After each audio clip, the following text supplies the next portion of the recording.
sejam bem-vindos ao terceiro episódio do MBcast. Meu nome é Rita. Sou a Giovana. E o nosso convidado de hoje vai ser o professor Marcelo Maida. O professor Marcelo é formado em Direito na USP, em Artes Plásticas e Cênicas também na USP.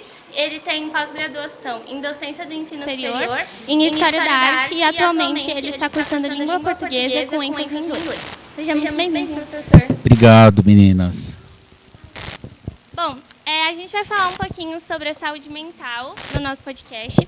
E a nossa primeira pergunta para você é quais são as principais dificuldades que os professores estão observando nos alunos após a pandemia?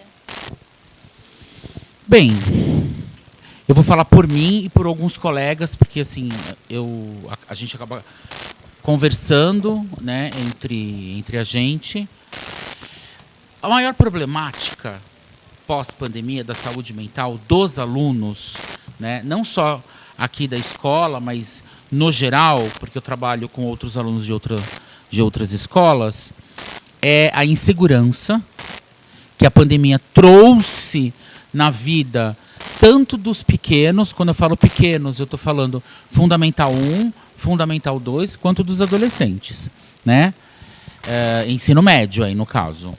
Essa insegurança, eu falo que ela tem aí, ela é uma vertente, ela vai se abrir e se ramificar para N coisas que pode acontecer, né? Então essa insegurança vai ser uma insegurança física que o aluno vai ter, da sua aparência, uma insegurança, no caso da sua intelectualidade. Será que eu consigo fazer isso? Será que eu posso fazer isso?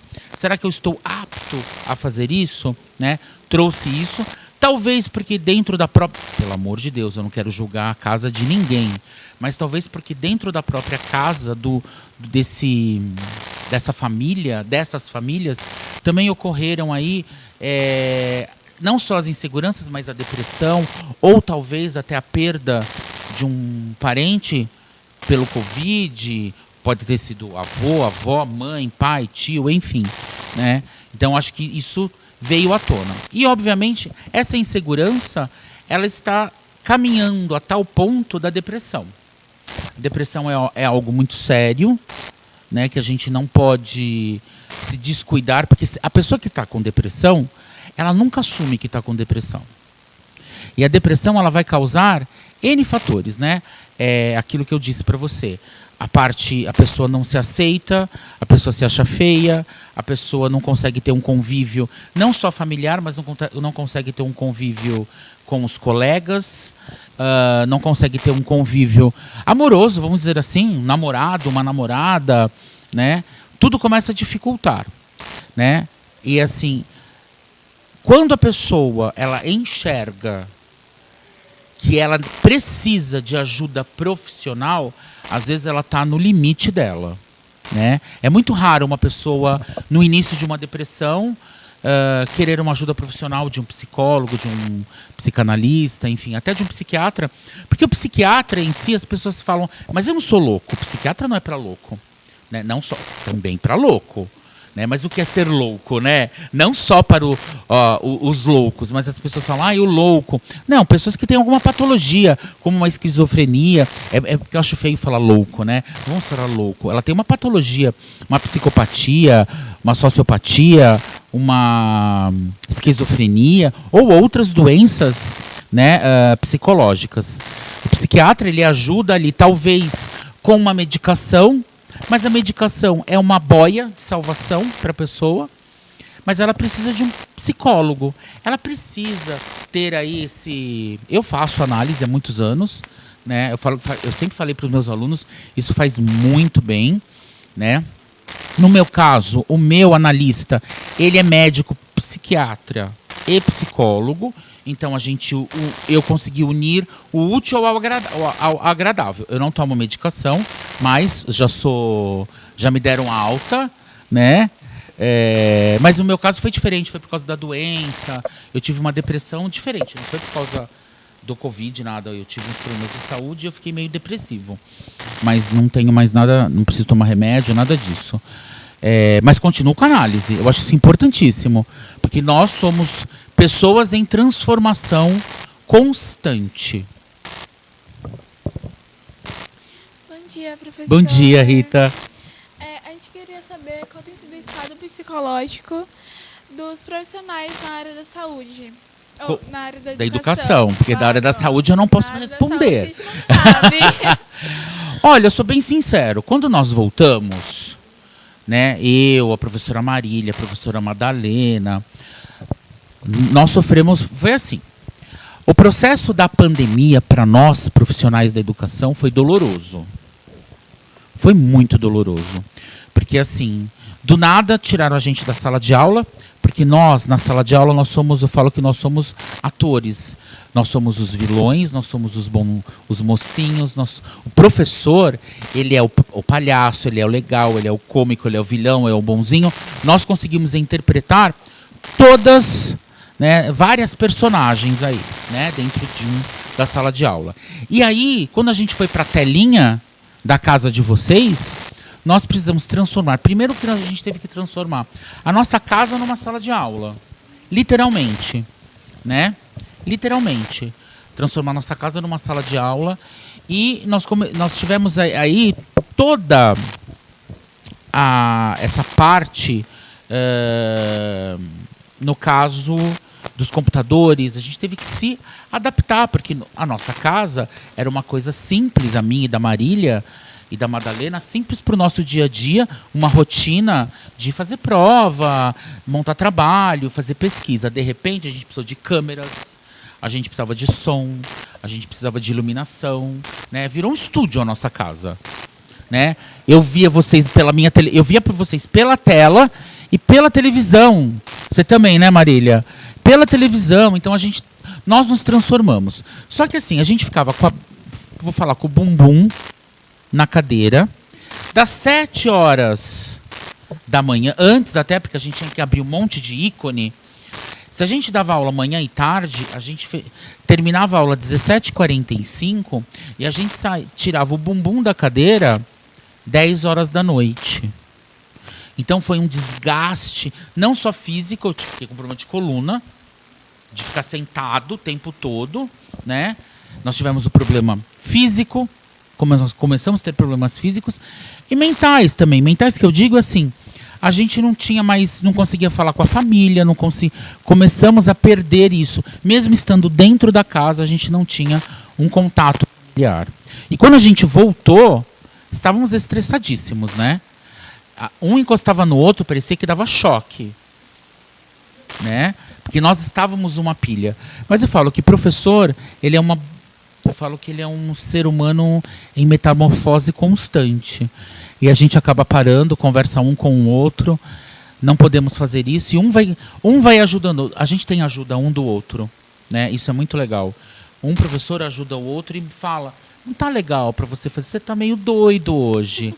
Vamos melhorar. Não é, Marília? É verdade, gente. E isso a gente foi se readaptando, tá? Mas foi muito difícil.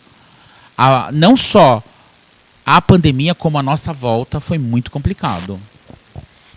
Então, tem toda essa questão, né, de que após a pandemia a saúde mental ficou bem mais debilitada mesmo. Teve também essa questão que você falou dessa insegurança, né, dessa questão de mentes celulares, que a gente meio que se acostumou a esse ambiente. E aí a gente queria saber se você teria alguma ideia de como a gente poderia melhorar a saúde mental, não só dos alunos, mas também dos professores, no ambiente escolar. Eu falo que a saúde mental, para ela eu, Marcelo, penso assim, para a sua saúde mental estar boa no seu trabalho, você tem que estar bem com a sua saúde mental fora do seu trabalho, né? Para vocês estudantes estarem com a saúde mental ok, dentro da escola, vocês precisam estar com a saúde mental fora da escola, né? Então, eu sempre falo, ter um momento de lazer é muito importante, ir a um cinema, ir para um parque, sentar no parque e não fazer absolutamente nada, ficar contemplando a natureza e o sol. Isso é saúde mental.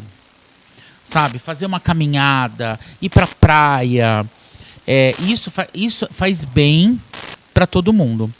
Eu adoro assistir um filme, assista filme. Eu quero, Eu gosto de assistir filme, mas eu queria ir pro cinema. Vai pro cinema, né? Aproveita, porque agora tudo voltou ao normal, então a gente pode fazer tudo isso.